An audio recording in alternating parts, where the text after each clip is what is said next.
또 다른 주말이 내 삶에서 사라져간다. 미라 레흐티네는 헬싱키 대학교 신경과학과 교수다. 12월의 어둠이 오후 3시부터 시작되는 이 도시에서 그녀는 매주 토요일 아침 7시에 일어나 같은 루틴을 반복한다. 샤워, 커피, 신문, 그리고 위켄드 프로토콜에 로그인해서 가장 행복했던 주말을 다시 산다. 오늘도 다르지 않을 것이었다. 하지만 커피잔이 평소보다 2cm 왼쪽에 놓여 있다. 신문의 헤드라인이 어제와 미묘하게 다르다. 핀란드 GDP 3.2% 성장에서 3.1% 성장으로. 창밖 비둘기 한 마리가 어제는 왼쪽 날개를 다쳤는데 오늘은 오른쪽 날개를 절고 있다. 영하 15도의 공기 속에서. 미라는 신경과학자다. 뇌의 패턴 인식이 예민하다. 하지만 이런 작은 변화들을 느끼는 건 그녀뿐이다. 아파트 관리인은 여전히 같은 시간에 복도를 청소하고 맞은편 할머니는 여전히 라디오에서 나오는 같은 곡을 틀어놓는다. 3개월 전부터 시작됐다. 처음에는 착각이라고 생각했다. 겨울 우울증의 증상 중 하나일 거라고. 하지만 점점 명확해졌다. 세상이 미묘하게 틀어지고 있다. 미라는 기록하기 시작했다. 매일의 작은 변화들을. 3개월간 축적된 데이터는 하나의 패턴을 보여줬다. 누군가가 시간을 조작하고 있다. 위켄드 프로토콜은 개인의 기억에 접근해서 가장 행복했던 순간을 재현한다. 시스템은 사회적 안전을 위해 주말에만 접속이 허용된다. 평일에는 사람들이 현실에서 일하고 살아가야 하니까. 그리고 한번 설정된 루프는 변하지 않아야 한다. 기억은 얼어붙은 호수처럼 고정되어 있으니까. 그런데 변하고 있다. 매일 미묘하게. 미라는 가설을 세웠다. 누군가가 루프를 반복적으로 수정하고 있다고. 같은 시간대를 계속 되감으며 조금씩 바꾸고 있다고. 얼음 위에 균열을 내듯이. 그 과정에서 도시 전체의 시간 흐름이 불안정해지고 있다고. 미라는 조사를 시작했다. 위켄드 프로토콜의 사용 기록을 분석했다. 신경과학자로서의 권한을 이용해 연구 목적이라고 했다. 데이터에서 이상한 패턴을 발견했다.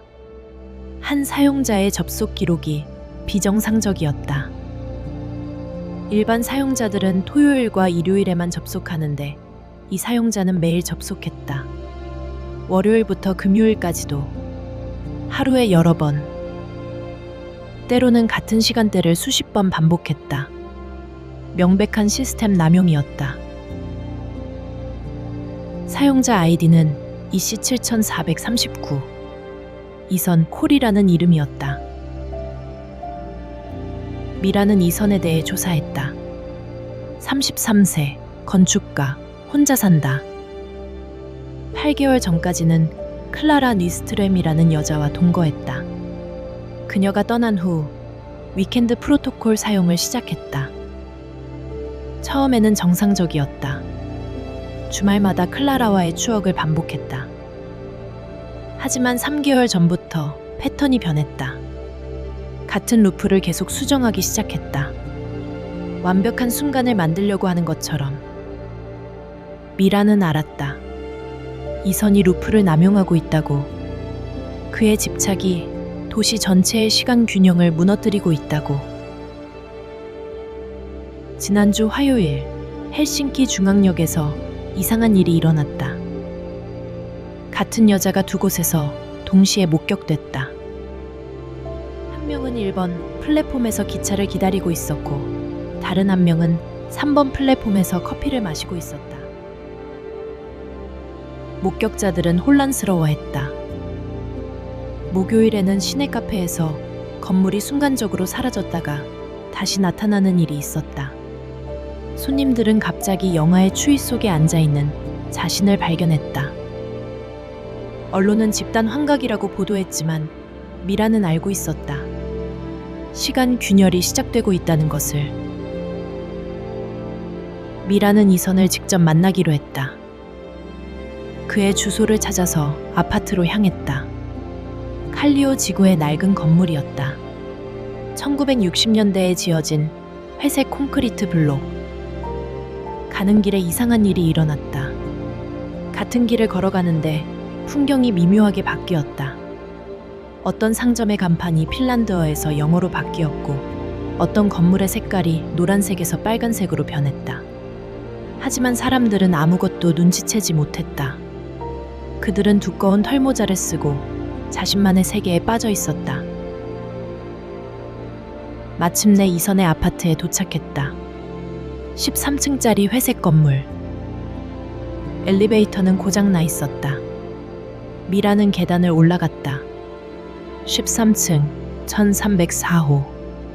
미라는 초인종을 눌렀다. 아무도 나오지 않았다. 문은 잠겨 있지 않았다. 안으로 들어가자 충격적인 광경이 펼쳐졌다. 거실에는 수십 개의 모니터가 설치되어 있었다. 벽면 전체를 가득 채운 화면들.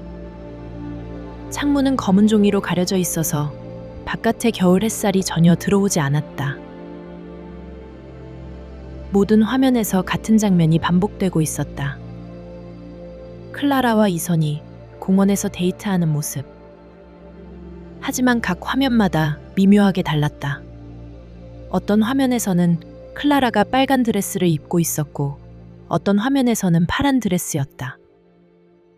어떤 화면에서는 비가 오고 있었고 어떤 화면에서는 눈이 내렸다. 어떤 화면에서는 클라라가 웃고 있었고 어떤 화면에서는 울고 있었다. 바닥에는 케이블들이 뱀처럼 뒤엉켜 있었다. 공기는 전자기기의 열기로 무거웠다. 계속되는 윙윙거리는 소음. 그리고 소파에 이선이 앉아 있었다. 위켄드 프로토콜 헤드셋을 쓴 채로. 하지만 눈은 떠 있었다. 그는 미라를 보고도 놀라지 않았다. 기다리고 있었다는 듯이. 이선의 얼굴은 수척했다. 3개월 동안 제대로 먹지도 자지도 않은 것 같았다.